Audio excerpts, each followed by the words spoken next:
Number ১৩ থেকে শুরু হওয়া রহস্য ছিল আমার জীবনের সবচেয়ে ভয়ঙ্কর অভিজ্ঞতা। রাত ১২টায় শিবদত্ত, মোরারি আর অমিত আমাকে নিয়ে গেল গঙ্গার ঘাটে।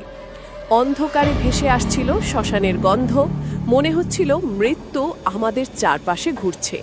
আমরা মাটি তুলতেই। ভিডিওটা ভালো লেগে থাকলে লাইক দাও, নতুন ভিডিও মিস না করতে সাবস্ক্রাইব করে নাও।